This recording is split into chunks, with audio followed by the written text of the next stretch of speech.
Blessings, brother. What's going on, Jay? Everything, brother. You already have all these old man sayings, and you're not even 40 yet. You know all the quick one-liners. Is that an old man saying? I didn't know that. It's not an old man saying, but like whenever I'm around like a cool dad when I was little, they always like have like these one-liners. I'm like, oh, great! You have all these like amazing quotes and good sayings, and like I don't know. It's just you have a very thoughtful communication. I'll take that. I'll take that as a compliment, man. I appreciate that. I do take a lot of influence from, I guess, a lot of grown folks. I've been very impacted by grown individuals, in my life. And no, I haven't heard that before. Like the grown man quote or the old man quote. I mean, I always thought like you know. There's a quote that's like respect your elders, and I always thought like do I really need to, like, they kind of have to earn my respect? What do they accomplish? Are they kind of doing some cool stuff that I want to, do I want to be like them, or are they kind of not a good role model? Like, I don't necessarily think, I think it's a good thing to teach children, respect your elders, but like you got to earn my respect. I can respect a 5-year-old who's teaching me some truth bombs, like it doesn't have to always be someone who's not a good influence. Right. No, I agree. Everyone can be our teacher. It doesn't matter their age. Yeah. They can definitely be younger than us. They can be our elders. They can come from before and we can learn something. And, I appreciate you, Trevor, just for saying that you see that in me. People have mentioned that they see fatherly qualities, like they're like, Jerome, I think you'd be a great father. I think you'd be a great Yeah. dad. I don't have any children. I don't know when I would have any children, but I appreciate the sentiment. It means a lot. Yeah. I think some of the greatest spiritual masters have had a solitary journey, as you and I both know. Like I, I think that there's a lot of purpose in having a family, but there's also a lot of purpose in knowing thyself and like doing the journey that you're on. Like I, I've gone deep onto this detox path, well, like hard enough to know that I resonate with like your journey so far. Like I feel like you're uncovering a lot of truth that a lot of people are not really ready for. And so sometimes like your definition of energy, your definition of prana, like people don't have no idea what prana or pranic is. What's sometimes I feel like there's a lot of value in silence, and you're very good with words, but I feel like you also know stillness too. And you're on a platform with so much desperate attention seekers, but I feel comfortable with you because I feel like you're not like needy. You don't have like needy energy. Like it's just kind of like you're happy within yourself. I'm glad that you see that, brother. I had to definitely find my own happiness within. A lot of my life earlier on, I was always externalizing my happiness, externalizing my joy, and externalizing these things that I found can only come from the internal, and the eternal, I found on the internal. So, last conversation that we had together, you were talking about Yeah. eternity.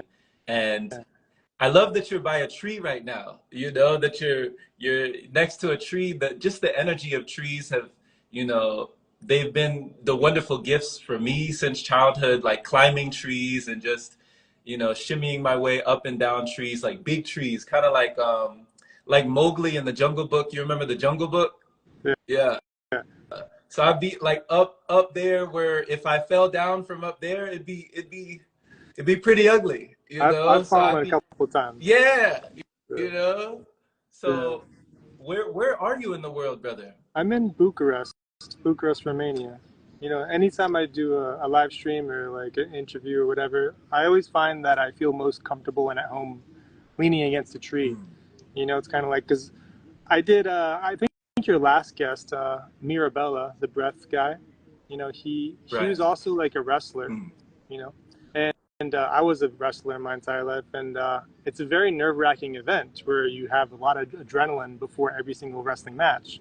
A lot of people can't really conceptualize that until you're actually in it, and you're like, "What am I doing? I should not be fighting somebody. It's just so intense, the feeling."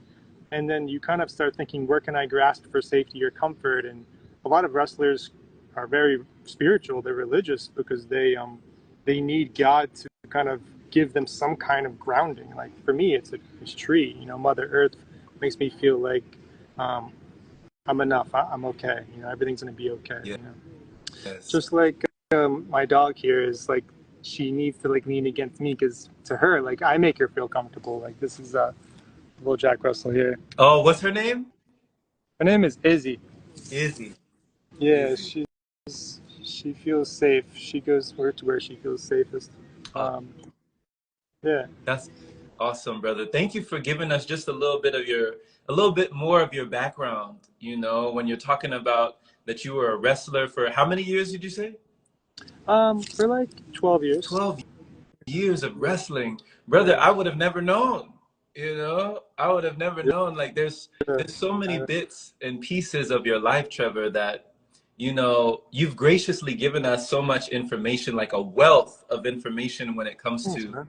like seriously, you know, our biology just breaking down things that scientifically would be very hard for me Mm, to understand years ago. You make it simple and plain, you bring it down to earth, and it's awesome the way that you do it and the way that you just express it so authentically. thanks. And then you have all these multifaceted sides of yourself that, I mean, you're traveling the world. You're in Romania right now. Weren't you just in Luzon?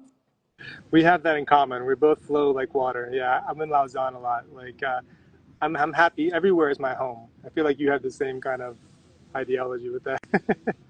But yeah, I think God gave me a lot of obstacles, a lot of physical ailments, so that I can figure it out. He knew I was intense enough to actually like solve it. You know, like oh, Trevor would do some stupid stuff like fast, like 21 days, dry fast, and so I think I'm like just smart enough to like unbundle it, you know. So like I'm not freaking out to where I'm like, oh, I'm gonna die on day 9 of the fast. I'm actually thinking like, what is my body doing here? Yeah, I feel suffering, but like, oh yeah, my liver's kind of getting regenerated, so I'm feeling a little nodding up here, or I feel like a little lethargic or tired. But it's still like I trusted the process. You know, the most natural thing you can do, I think, is fasting. And and then before I knew it, I was like, how do I know I'm close to a resolution? I'm close to a cure. And I realized that obviously I talk about parasites a lot. That if I were a parasite, you know, I would go to the gastrointestinal tract, specifically the tongue, where food is first going to enter, like my last ditch effort to survive within the host. So I got to look to the tongue for its like clarity, its full pink kind of resolution type look to it. And that's when I know there's no parasites or bacteria or candida that actually still want to feed. They're trying to survive, you know? And then, sure enough, my body would feel euphoric. You know, it would communicate to me that, yeah, we love what you just did. You know, like you got this I don't know, I want to say evil or unholy bacteria, but it's like you got this thing that was causing obstruction and mucus, and now we can actually flow and groove again. You know, which kind of brings me into why we connected last through the DMs recently. It's like you're purifying your body so that you can travel in more places than just the physical. You know, like by purifying your instrument, you can kind of coexist in different places, and that's like a different muscle to exercise. How do you travel consciously? And that's another thing I accidentally found, you know, just conscious travel, unconscious traveling, and now I'm trying to make it conscious, you know, like kind of doing it, you know what I'm saying? And I think that you must be feeling that because you're always in pranic lifestyle. So I think that some of your dream states are so lucid that only you get to experience that. But if we experience that, like, oh my God, that's your dream states, Jerome. Like that's insane how much you travel within it and like what you're seeing. Because I don't see that. You know, a lot of people don't have like a way of understanding what clarity and lucidity and astral traveling would be like. You know, once you have a clean vessel, I think that allows you that, right? And I used to envy a lot of people, Trevor. Like, I had a lot of my friends in the past that I really was jealous of. Actually, I was envious of their lucid dreaming adventures, their astral traveling adventures. what they were able to see in these other dimensions, I was like, Mm. I didn't see any of that, you know, like I didn't feel any of that. I didn't hear any of that. Like when I would go to sleep, it would be like, you know, I just go to sleep and Mm. knock out and, you know, maybe remember bits and pieces and remnants, but you know, life itself is a big old dream. You know, this is like Inception, you know, like we live within a dream, within a dream, within a dream, and there's so many layers. So when you talk about, you know, being nomadic, going or, you know, feeling at home where your heart is or traveling the world like this, you might be surprised, brother. One of my friends actually saw you in Luzon. That's crazy. I think that it was a female, right? Eat like it. Julia, Yeah, Julia, she's yeah. lovely. She's an angel. She saw you. Did she come up and talk to That's you?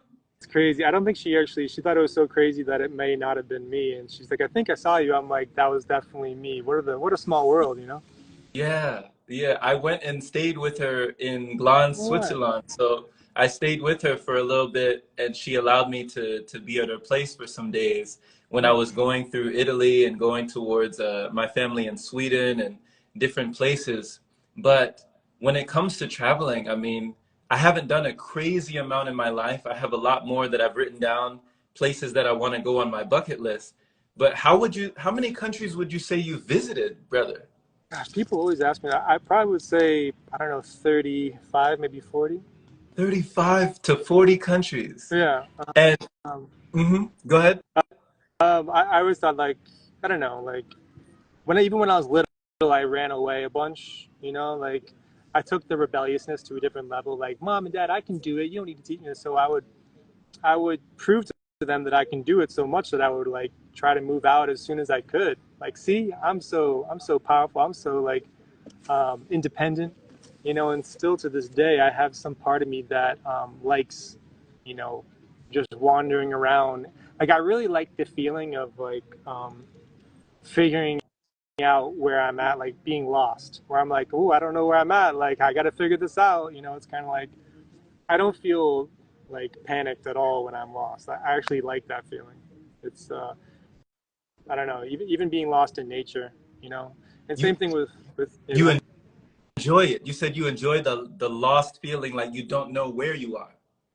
Yeah, because I feel like that's where I learn the most. You know, that's where I learn about myself the most. Like, what what feelings am I actually partaking in right away? Am I feeling like I'm a problem solver? Am I feeling panicky? Because Lord knows I felt panicky before. Like, even like the fasting, like I meant to talk about a lot, which I'll go into day 15. I'm like, what am I? It feels like I'm lost at sea when I'm on a deep fast, because I'm like, am I okay? Like, am I gonna die? Like, is everything all good? Am I too far away from a water source? Am I safe? You know.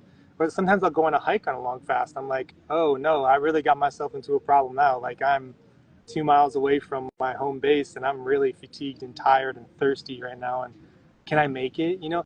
So I think that feeling is a very holy experience, because being coached by your higher self during those times, I think, is a a really unique experience that a lot of spiritual people need to understand. Like that was like when I went to like day 12 to day 13, like my higher self was like, okay, now we're gonna take it to the next step. Are you ready to go on a hike? Are you ready? Are you able to trust your body in that capacity?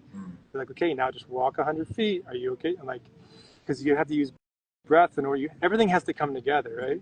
You know, taking it easy, using your breath, like being calm, relaxed. If you're panicky, you're using more oxygen, which makes you more fatigued. You know, it's like there's no way to fake it. You know, Right, um, right. and that's the thing about full physical resolution, is there's no way to fake it to the end. You actually have to understand the puzzle that is the mind, body, and spirit connection. You know. Exactly. You know, it reminds me of, you know, situations when I was in boxing. I never did wrestling, but I did a lot of boxing. And when I was in the ring with different people that I would train with, and the coaches would ask me to spar with their, you know, with the people that they were training, there were times where in the beginning I would have that nervousness feeling, Yeah, you know, those jitters, like, oh, sure. this is a big dude, like, I don't know, you know, is he gonna throw a haymaker at me? He's gonna try and knock me out? Like he grilling me from over on the other side of the ring. He grilling me right now. Like, what's going on? And if my breath wasn't correct, if I wasn't calm, there's a saying that the best fighter is never angry. I think that's like a Chinese proverb, or maybe Sun Tzu or Lao Tzu, the best fighter is never angry. So when I would slow my breath down and I would just calm myself, and I'm like, hey, we're in the same situation. He doesn't know me. I don't know him. We don't know each other. Like, he could probably be thinking the same thing. Just level yourself, balance. And I was able to see things coming. It was able Mm, to be more telegraphed, in that way. When I wasn't panicked, then mm. I wouldn't cut off my source of supply in that moment.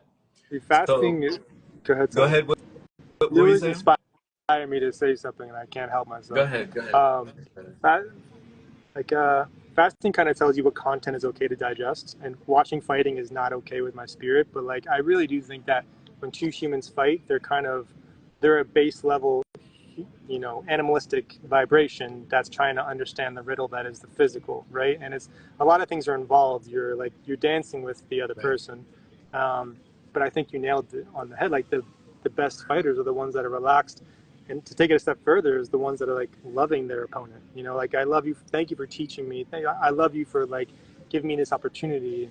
The Japanese dominated in wrestling this past Olympics, and they were like the best sports. I never really cared about sportsmanship, but until I saw it done right, I was like, wow, now I really care about sportsmanship, because they were like so grateful even in defeat.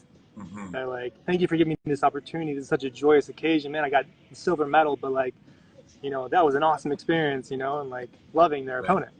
I was like, that's where the relaxation, the good frequency exists for you to dominate, Yeah. right? Yeah. I see that a lot in anime, Japanese anime. There's a lot Mm. of, love for the opponent, like just having that graciousness, arigato, like thank you for this, this honor. Have you been to And Japan? no, I haven't. It's on my Oh, list. And I you know need to you go. You need have. to go to Japan. Yeah.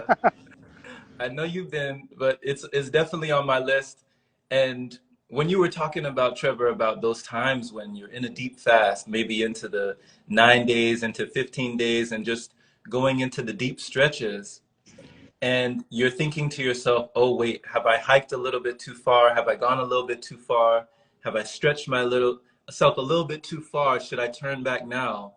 What is it within you that you've had to reach down deep within you to pull out in order to not panic in those situations? Like, what do you go to?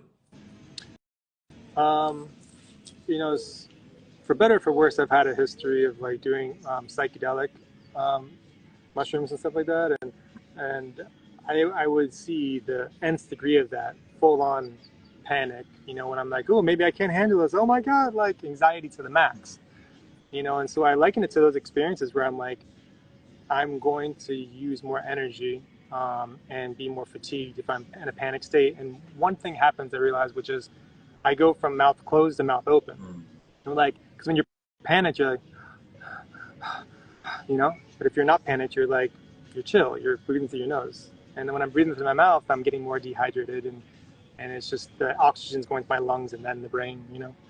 But I think there's nothing that makes me feel more alive in those scenarios. To the point where like I broke a fast on like day 20 in Guatemala once, and I ended up like leaving the house way too soon, and I got myself into a predicament really far away from safety.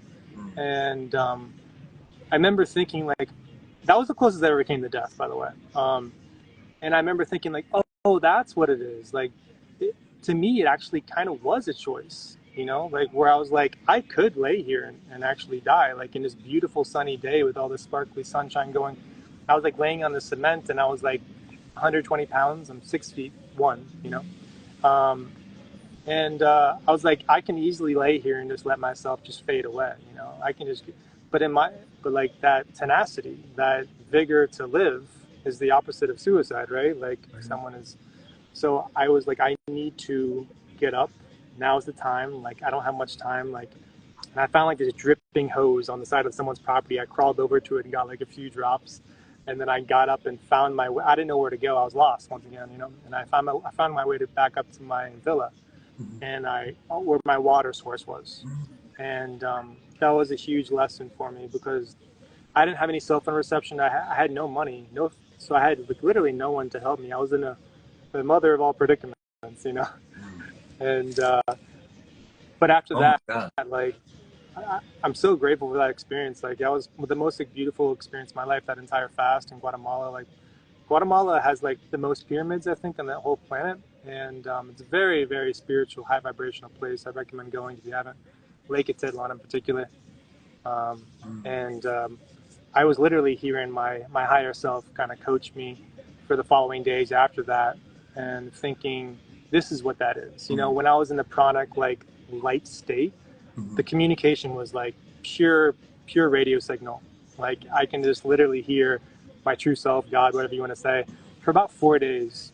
And it was teaching me like the most simplest lessons because I had such little time, you know, and lessons were pretty much like chill out, take it easy, life is art, you know, just breathe. And like when you need less and less and less, you don't even need shelter, you don't even need clothing, you don't need food, you know, like you're able to have more time to enjoy the artwork that is life. And obviously everyone's on their phone 11 hours a day, and it's like you can't really enjoy the creation that, because like, not to tie two topics together, but like that's what the astral traveling experience was, you know, where I'm the one like, you know, creating the worlds in my astral traveling dream states, but now I'm actually existing within the world that was created for me. So please take the moment to enjoy this experience.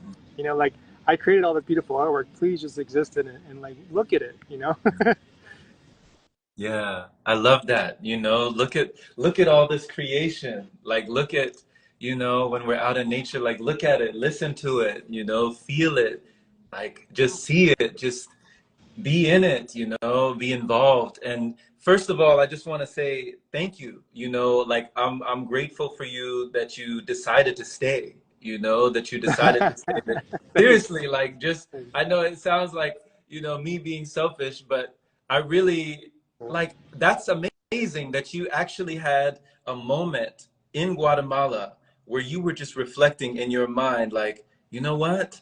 I could just lay here in the sunlight and just be done with it all. Like I could just be done. You know, I don't have to keep going. I don't have to move on. I can move on. Like Yeah. I can be over with this experience, with this existence, with this dream, with this reality. I can be done right now. I don't have to keep going. But you chose to keep going. And that itself, like you called it tenacity. You said it took tenacity, something within you that got you up, that said, no, no, no, put one foot in front of the other. There's more to be done. Was it a feeling like there's more to be done or just there's more to experience? That's a good question. I think that if I have any fear with life being over, it's because I enjoy my storyline. You know, I enjoy my family, my friends. Like I like this story that I'm living out, you know? So it's kind of like you don't want the book to end. I don't want to close the book yet. My last chapter hasn't been written yet, you Right. know? And I wasn't prepared. There's so much more I wanted to see and accomplish. Mm-hmm. And that's why I literally do whatever I want to do at all times because I know how short life is. And there's, there's more that I want to see. And sometimes people want me to align with their frequency, which is get a 9 to 5, stop moving around, chill out, and get some more responsibilities, get some more weights, you know. And it's like I'm so far past that. Like I'm just like, I hate to say that I'm more like Peter Pan. Like I like existing within my child state, you know. You're in Neverland. Yeah. Do you get along with like kids and like animals and stuff like that, or are you? For sure. Yeah, For I thought so. You see, because they're very good at being aware and present, right? sure. Absolutely. Yeah, and they love that. They probably go to you and they're like, Jerome. Yeah, like he knows how to be a child. Yeah, I get a lot of smiles, you know, from the kids, from, you know, and then I get looks from critters, you know, from squirrels and different animals and stuff. Huh. And, you know, I got one right here that teaches me patience, a cat named Neo, my cat right here. And yeah, you know, just listening to you when you're talking about you didn't take the traditional route. You didn't take the traditional path of the 9 to 5, retirement later in life, you know, you know, these investments and, you know, the pension or whatever, you know, that people say is like, this is the destiny or it's just been written for us to take this trajectory. What made you decide that? Like, how did you break away from that pattern? Were you at one point in your life, were you in that pattern of the 9 to 5 life and somehow you said, this is not for me, or was that never you to begin with? If there's like any ancestral energy that's been tethered to my lineage, it's been that we really do not like having a boss. We really do not like answering to anybody. Um, and it's in my DNA. My dad was like that. My grandfather, I don't even know how far back it has to go. So I think that it's kind of like I saw how good life can be, you Mhm. know, by me living on my own terms. And like, it's to the point where like I I think I saw how good it is, but I like actually being poor sometimes. You know, if I take a big financial hit, like I like kind of figuring out that riddle. Like, oh man, I only have $20 to spend on accommodations tonight, or like I don't have any, I can't afford gas right now. Or it's just like immediately gratitude goes to the ceiling, and that's kind of like a vibration that I want to be on. You know, it's God's like, well, you solved gratitude like during the fast, but you kind of forgot what it is. We got to bring you back home again, like learn the same lesson over and over and over again until it's, you know, inoculated within you. But but yeah, that's kind of like how I Mm. experience it for sure. So you But said your father, your grandfather, like you grew up around people, or you're a descendant of a lineage of people who had that same mentality about life, yeah, like that they weren't going to be constrained or, you know, conformed. yeah, yeah. It's I think that anybody is a, you know, that is like a trigger where if you want to sell somebody on something, I feel like it's everybody wants to be their own boss and have their own businesses. Hmm. It's just that people are scared of all the management, and people are scared of uncertainty, you know. But Okay. I would argue that I don't like being in anybody else's control where they can fire me and now I'm without a job. Like I'm better off making 7x that salary by just pursuing my own ideas, um, and like making it enough, you know. So say I wanted to survive on this fasting like pursuit and just do the consultations and, you know, sell some things or sell a book, like I'll make it enough. If I only have to live off $500 a month, then like that's fine. Like I'll make it work. I'm just living, at least letting my hobby, you know, blossom into something bigger. I think that those are the most lucrative passions, is, Hmm. you know, spending more time on these low income pursuits that are you're passionate about. Easier said than done. um, but I mean, I'm 38 years old, and like it was hard for me to really let myself think like, what do I actually want to do? What am I actually passionate about? You know, like.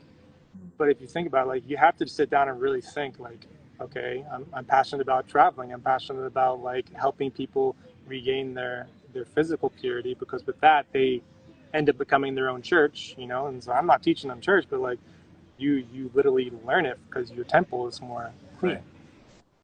Right. Makes a lot of sense. Oh, is there something around you, brother? No, I just gotta make sure. Izzy, Oh, Izzy got Izzy. away. Yeah, Izzy's like me. Okay. She likes to get lost and explore the world without Hey, her hey, guy. the apple doesn't fall too far.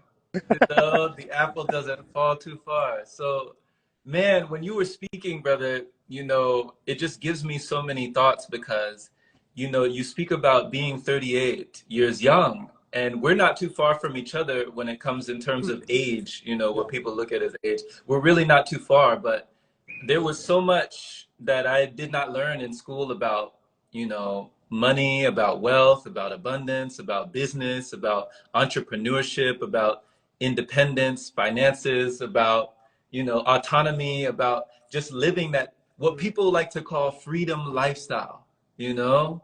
And it's interesting that so many things people are learning these days from YouTube and influencers and just people who are living that life, that they realize, wow, did I waste a lot of time going to school, trying to find a job to be this person that I don't even really want to be? And one of my mentors, she travels the world just like yourself. She's been to, I think, over 80 countries, but her income that allows her to travel and live her chronic lifestyle all over the world comes from like real estate investments. So she made a lot of investments into real estate and different things with different things, finding that foundation. Once she had that foundation, Now she can be in any location, you know, because she has that foundation. So were there any specific kind of like investments that you focused on for the first period of your life that now allows you to live such on this period of your life? Yeah, same thing. I think that is the easiest way to get rich in America is to learn the real estate game. You know, so if you're able to put 10% down on a home, the first couple are always the hardest, and then they're always like it's not really lucrative. You're only making like $200 off each property with the cash flow. But then banks love you when you got houses to fall back on. They're like, oh, Trevor's got 2 houses. Give him the loan. Give him the loan. Then I have 4 houses, 5 houses. Then they're like, just pretty much giving me 0%, down houses that I can pretty much get, free real estate. But I have to, renovate it. So I have to have like 50 grand to always like renovate a property, and then I refinance it, and then repeat, right? And so, but the problem is like it's a catch-22 because I'm involved in the system, you know. So by that I mean like I think there's like a great squeeze that's occurring right now where there's such an inflationary environment where I think it's kind of pushing, normal people into, including myself, into poverty, into like seeking favors from government, letting them be in control more at a fast track pace, by making inflation so hyperinflation, So no one can afford anything at all. So if I'm raising my rent on my tenants, they're like, hey, I just can't pay anymore. I'm like, of course. Like, so I see everybody around me in the neighborhood raising their rents like, sky high as much as they can get, so they're still like emulating the same exact thing that the elites are doing to them. It's like, well, that's making money, isn't it? But in reality, it's like I'm selfishly thinking of my own betterment for the demise of my tenants.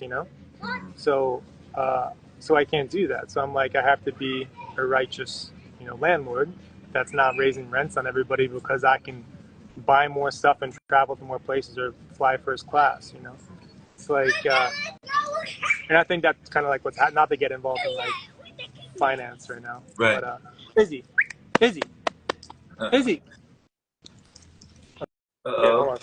Izzy, No worries, no worries. Izzy. Izzy, whoa. Yeah. There she is. Izzy the little rascal. And and thanks for that thanks for that explanation, what you're just breaking down, like, you know, buying home or just becoming a landlord in that way and learning the ins and outs. Did you learn that through reading, like through books or through a mentor, somebody showing you the way? Like where did you learn how to do all that? I I was like a high frequency trader on Wall Street, and then I made a lot of money, and I lost a lot of money, and I made a lot of money. Lost. It was too volatile for me, so I took what I did have, go down to South Carolina, and I invested in real estate. And I thought, like, I'm so independent that I don't mean like going to conventions to like learn, but I forced myself to go to this one convention, and I realized that there was like people that were doing way better than me that I wouldn't say are like the brightest people, they weren't the sharpest tools in the shed. And I was like, oh my gosh, this is like you can figure this out in a very simple way. And so we all like helped each other. Like, hey, here's my broker. Here's my, this is the book that I use for like having the equations, the Excel spreadsheets. We were all like helping each other succeed. And it was like scaling American real estate, right? And so you hear people that brag like, oh man, I have 100 houses. This guy has 1,000 houses. This guy has like, it wasn't like out of the ordinary for me to kind of like, normalize having 500 houses because, but if I'm like in my local environment, having 5 houses is insane, right? That's a lot.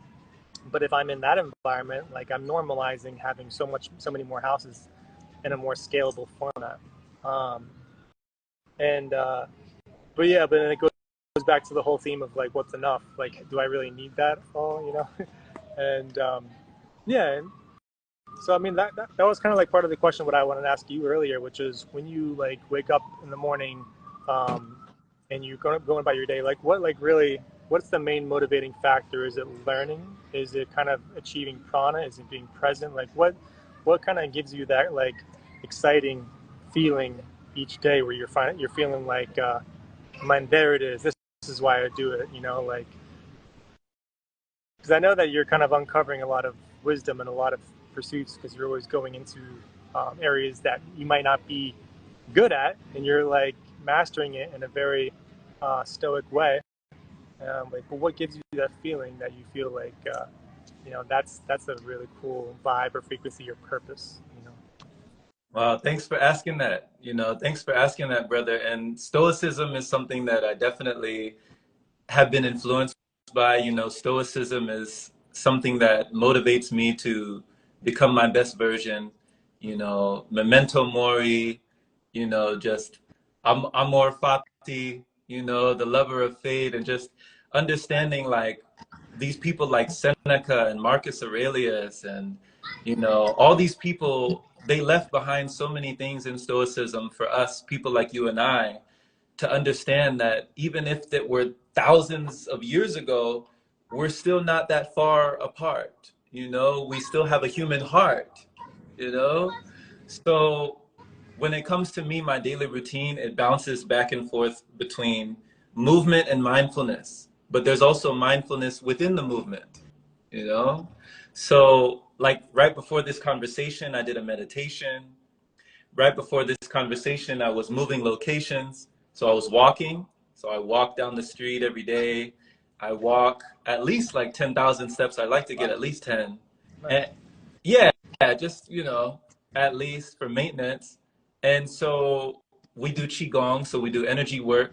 I'm blessed to be able to share it with the community. So every day we do an energy work session together. So we'll do a daily Qigong right after this. An hour after this live is over, we'll be doing Qigong. So I'll be out there in the grass, with my feet in the grass, and we'll do Qigong live here. And other than that, I've been really invested with reading. I know reading is it's been one of my loves, since being a youngster. It's just influencing my mind, investing in myself, because, as long as I'm alive, so is my investment, right?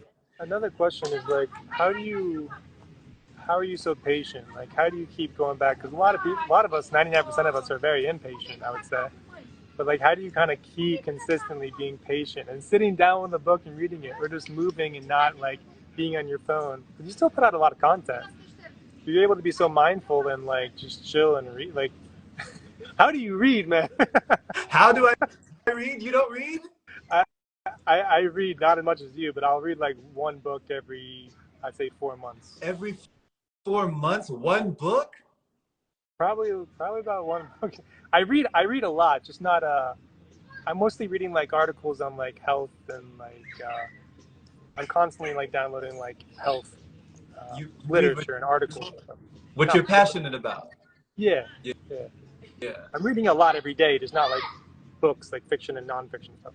Okay, okay. So yeah, I actually do read. Yeah, maybe I read a little too much.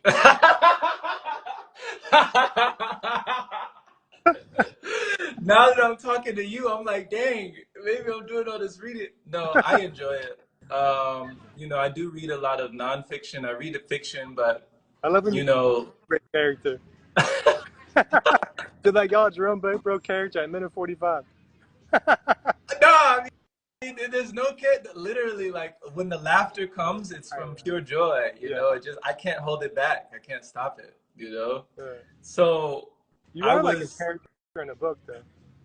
right, right. And all the world's a stage. Shakespeare. We're all merely players. The whole world is a stage. I grew up in theater arts. Performing arts. I got my bachelor in performing arts, so Oh, wow. I kind of live that. So when it comes to patience, you asked about patience. Yeah. Meditation. I learned about meditation in 2017. Before 2017, I had not like consciously sat down with myself in silence. Just I didn't even know that I never granted myself permission to do that until in a roundabout way. It was through technology. It was through being on my phone and downloading an app called Headspace and downloading an app called Insight Timer and downloading, these breathing apps and these meditation apps that just told me, hey, sit down, like observe yourself, know thyself. It was like I had to go to my phone to know Jerome, it was crazy. It was like such a backwards way my phone was showing me myself. No, you. It's about you. So when I started to sit down, I started to ground. There were a lot of the things that became known, a lot of the things that were shown to me, and a lot of the things that started to grow within me and started to flow within me. And it allowed me to read a lot more consciously. It allowed me to breathe a lot more consciously. My dad taught me chess at a young age. So playing chess with my father, we played chess a good few times together, brother. And it's always great when we get a chess match. So that also taught me patience. Yeah, patience. Because you know how you can get too emotional and rush things in chess when you're down one rook on the other person. You're like, oh, I might as well give up. But those are the best games to win. Right. You're like, haha, you think a little harder and you kind of pin the king. But I've played so much after you and I played. I played like thousands of games.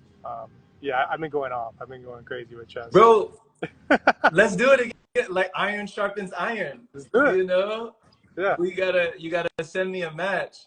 So who taught you how to play? Did you teach yourself? I taught myself, yeah. Like I said, I don't like any bosses or any. I don't like to be. Just like music, I didn't want an instructor to play drums. I want to see where I come up with. And that's kind of if I experience like a really intelligent person, like I'm like, I don't want to tell you too much about fasting because I know a lot about it, but like, how do you want to naturally go about it? And if I see them making a big mistake, okay, well, you don't want to do that, but like, I kind of want to see how they navigate something. They come up with something beautiful when they're not being instructed the entire format. You know, some of those child geniuses in chess too. Like, you know, in a tournament, it's like no. And if you face a child in like a chess tournament, like it's pretty much a guaranteed L. Like you don't beat like the 8-year-olds these days. Like they're just too good. It's like I don't want to say autistic thinking, but it's kind of like systematic mathematical. They can not even look at the board. They can just like look up in the air and they know the whole board. Right. Uh, Right. That's but that's how I felt with when I played my Uncle Jimmy, because he would spend like his escape, you know, some people's escape is alcohol, some people's escape is like, different substances or, movies and media. His escape was chess. My Uncle Jimmy, literally, he would stand in front of a computer screen. He would sit in the kitchen in front of a computer screen, and he would play chess all day long, like from sun up to sundown, all day long. He would just sit in front of the computer and play chess, play the computer. And he played a girl on, you'll find her on chess.com. Her name is Isabella. Isabella. He okay. played Isabella over and over. No one else but Isabella on chess.com. And I played my Uncle Jimmy, and it was just like there was no competition. No competition. It was so frustrating because he didn't even know what he was doing. He just knew what to do. Right? It was like you were playing with somebody who just automatically you make that move, he made that move. Yeah. You made that move, he made that move. Yeah. He just knew what to do, and he knew what not to do. And it was so inside him, it was so ingrained that it was just, it's kind of like second nature. It just he became the game. Yeah. Yeah. Yeah. That's one of the best grandmasters. I think it was like Bobby Fischer. He said that when you become the game, when you know all the prepping and the setups for the game, you take the life out of the game. It's no more fun. And like, if I'm watching someone play the piano, like if I actually am most excited about like freestyling on these instruments, like I want to be able to have it as a language, not as like I'm not reading music, so I'm just like, just same thing with like anything, just freestyling, just like I know you know how to do. But I'm all about the freestyling and the flow, and I don't want to rob myself of that. For sure. One concept that I was going into lately, which I don't know, it's you and I both have our like quarters where we kind of get really into certain topics. Hmm. And one thing that really makes a lot of sense to me lately is how, because you mentioned alcohol and like some people can be addicted to alcohol, some people can be addicted to chess. But I find that addiction, and for one, is like harder to get away from when you're still kind of feeding the underlying root cause, Hmm. whether it be like a food or an alcohol. And I really do think that there's something to be said about these microscopic energies that live within us, physical, energies that are all, if you feed them in any way, energetically, or materialistically, you're voting to amp up that army, and that's kind of like speaking for you, whether you know it or not. And what I mean by that is like you can you can be overrun by these energies where you start thinking that they're your thoughts.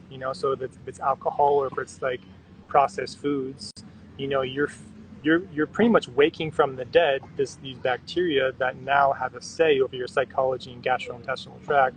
And I would go as far as to say that they, can be miniature angels or miniature demons, where they don't want the best for you. And so if you give them a little rope, they're going to take a mile. When you drink a little bit of alcohol, now alcohol is really hard to get away from, because now you just increase their army size. Now the next day you got to get another drink because they're not gonna, you know.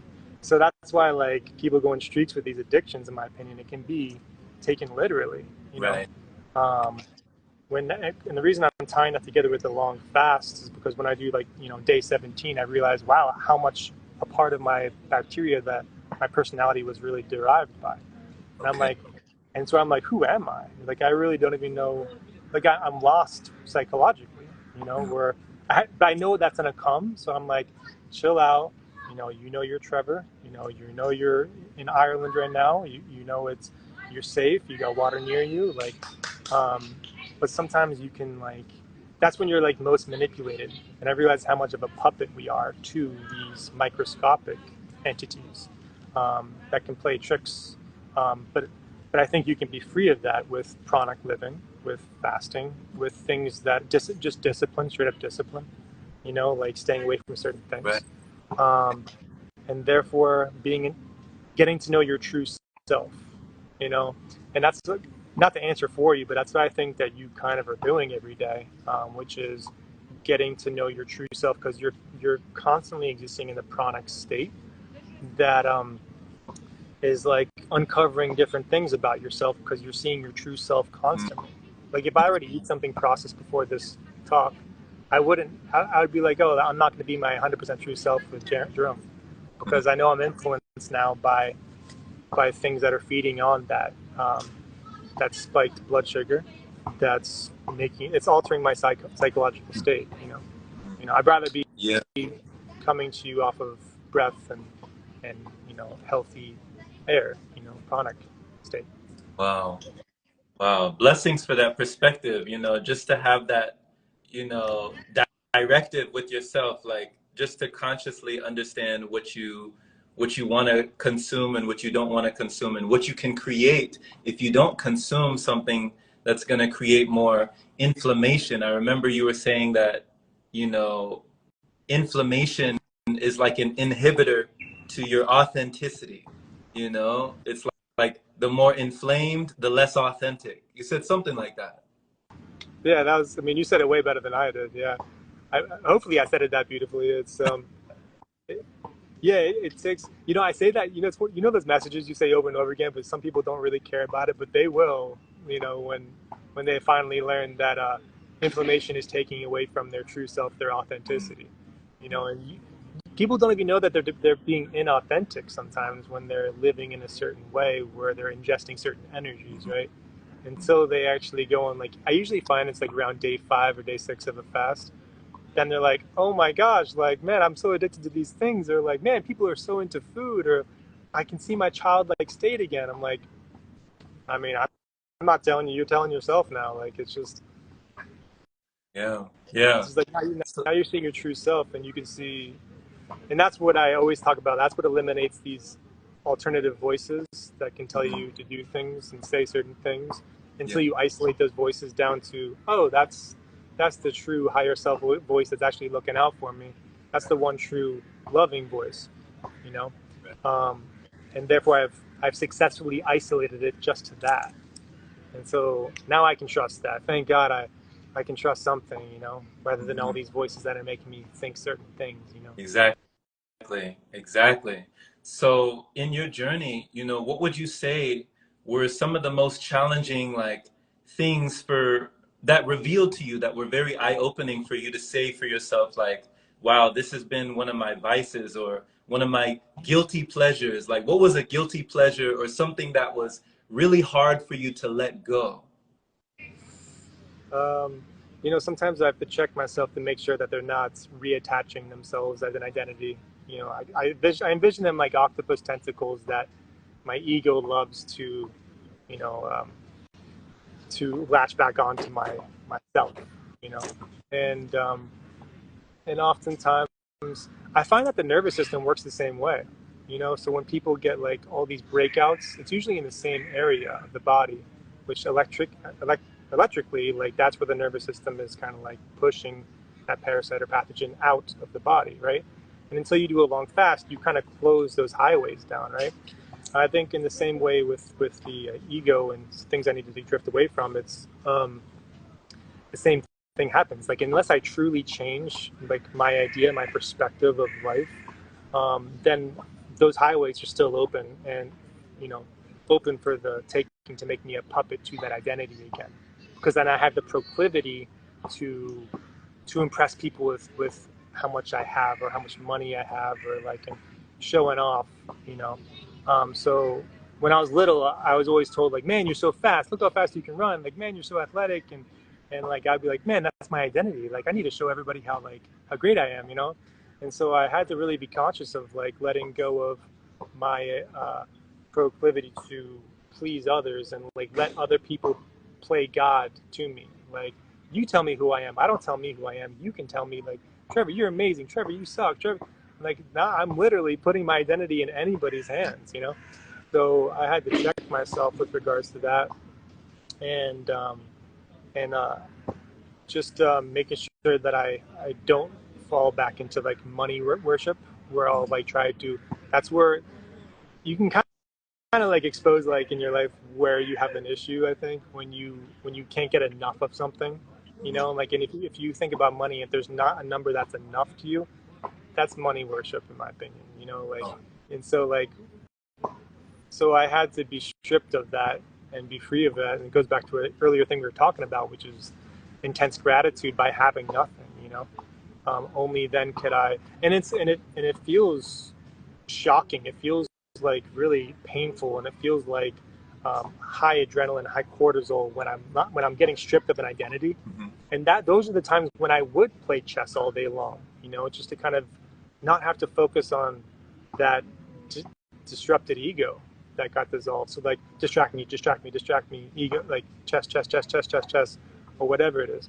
And in your life, you're being stoic and you're going into like, there's obviously nothing that's too painful for you to release because you're literally being still, you're moving consciously, you're breathing. Like if there were, you'd be like, oh, there you are, you know, that's what I admire about you. And I tell you all the time is like if there's something that like rises up as like a, a poisonous identity, you'll pluck it out, you know, day one, you know, it seems like. I Yeah. do my best. Thank you just for being so observant, Trevor. Like you really like impressed me with your observation. Last time you said something that no one has ever said, and I've done like hundreds of interviews. No one has ever pointed this out. You said something about my eyebrows. You Oh, said yeah. like when someone's eyebrows goes up when they say Oh, something, you yeah, yeah. mentioned something. I was Yeah. like, no one has ever said that before. So Yeah. it actually made me like when I watched your story, I saw that you won like a tournament or you were one of the last people in a poker championship Yeah. in Yeah. Switzerland. You like won in a poker championship. I was like, he's a poker player. Of course. Of course. I gotta Of sit at a table. course. Me, I gotta sit at a table of mirrors. You know, we have to call BS on each other so that I can identify what truth is, you know? That's how I see poker is like, if I can call somebody out on a lie, I expose them to everybody sitting around us. You didn't have what you said you had, and now I get rewarded for calling you out. You know, it's like, and and so oftentimes I like seeing, I like being a human lie detector.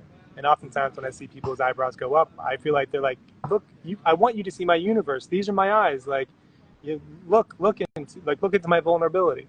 You know, because when someone's lying, they're definitely avoiding eye contact. They don't want you to see their universe. You know. Mm. Wow, the eyes are the windows, you know, they're definitely the windows for sure.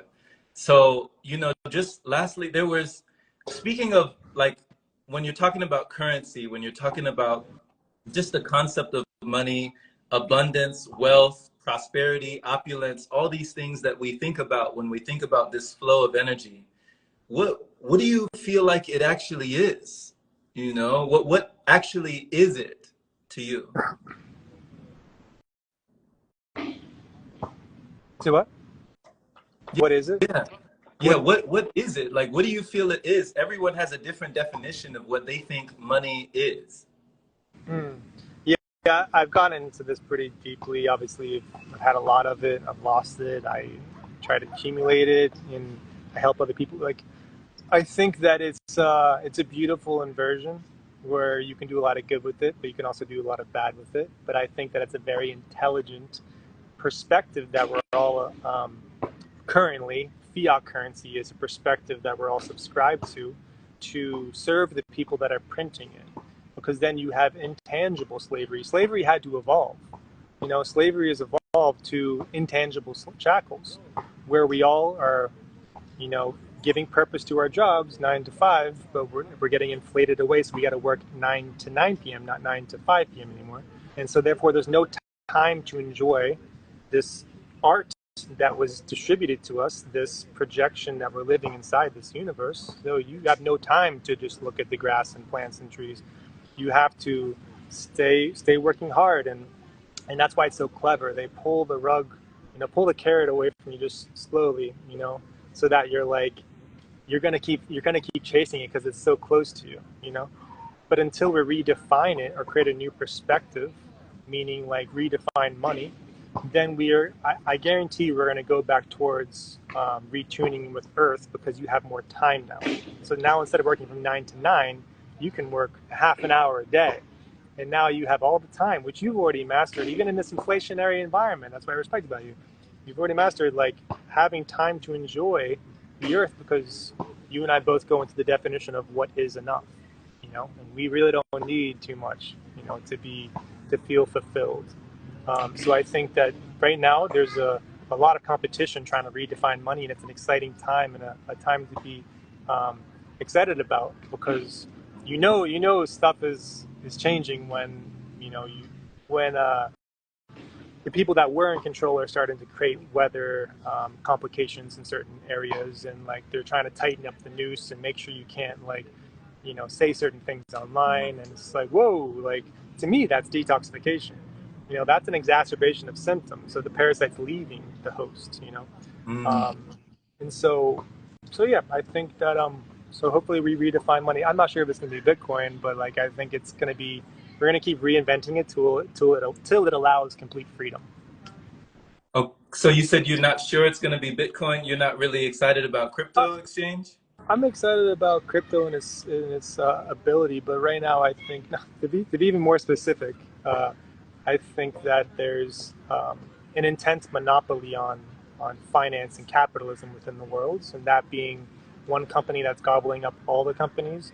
It's really the unspoken president of the United States, which is Larry Fink. It's the owner of BlackRock. He literally is. He can make anything happen. You know, for instance, like there was like huge flooding in North Carolina, as you know. Obviously, everyone is starting to uncover that it's above like lithium stores and very valuable mineral sources for manufacturing artificial intelligence microchips, right? So like it's on very ancient land, which is Asheville and Burnsville. Um, but so that's a very high that's a very like high uh, priority for BlackRock to uncover and get this land, because these people weren't selling their land, quite like Hawaii. They weren't selling the land, so therefore, like, let's F this up, so that we can. They're not going to sell it. We're going to take it, and it's like a 20-year plan. So they're not going to take it like this year or next year. They're going to, slowly rug pull so they can get the precious minerals. And so I think that the United States government does whatever this guy says, So like, he has mineral like priorities in other countries as well. He wants to defend certain countries. So we've given billions and billions of dollars to countries. We've only given $750 to each Hawaiian resident that got destroyed, and $750 to each North Carolina resident that cannot survive. And now we're giving billions of dollars to the countries that Larry Fink tells the government to give money to. Wow. It's just like, it's until the monopoly has gotten so big that it controls the system essentially. And so my point is, he is the largest owner of Bitcoin now. Wow. So he owns hundreds of thousands of Bitcoin. So he took his time with it too. It was just like he institutionalized this freedom asset.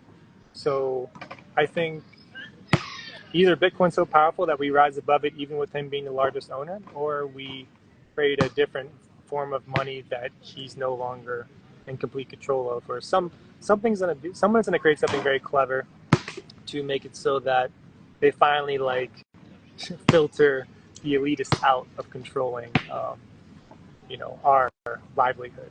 The definition. Wow.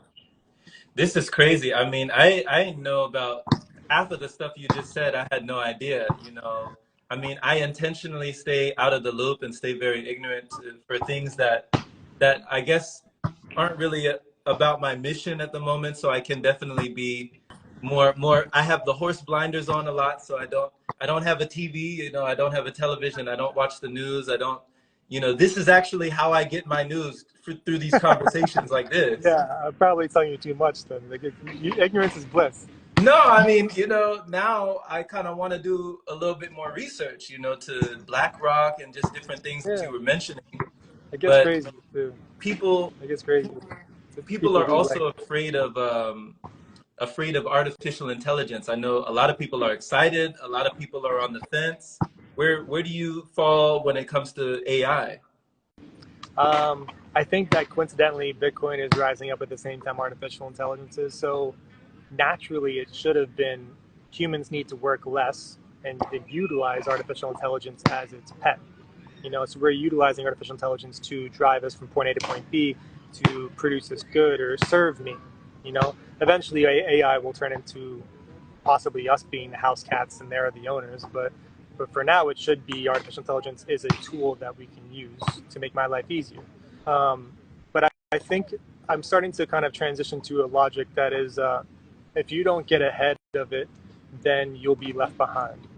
Meaning like investing in artificial intelligence, at least the front runners of it, so that you can afford it and you don't have to work for it when it finally rises and gets a little bit more intelligent. Obviously right now there's a huge strike going on with the East and West Coast with the what you call longshoremen, which is like people delivering every single good in like the shipping containers to the United States. So there's a strike going on because they realize that artificial intelligence is taking their job with robotics. So for like 1/100th of the cost, we can just use robotics. And these people that are owned by, they serve the union, and the union's like trying to protect them because they're like 43,000 people are about to be out of a job that robotics is replacing. Like, we'll screw the economy. We can screw the economy so bad, like right today. So now there's a negotiation going on as we speak, being like maybe a little bit of both. Like maybe we do some robotics and maybe we keep like 20,000 people at a job. But I think everyone knows that all these people are going to get eliminated, because why would those companies pay for extra for labor, especially labor that can sue them? Robotics can't sue you in America. Everyone's like, crazy about suing each other. But robotics aren't going to sue you. Plus, you do it for 1/100 of the costs.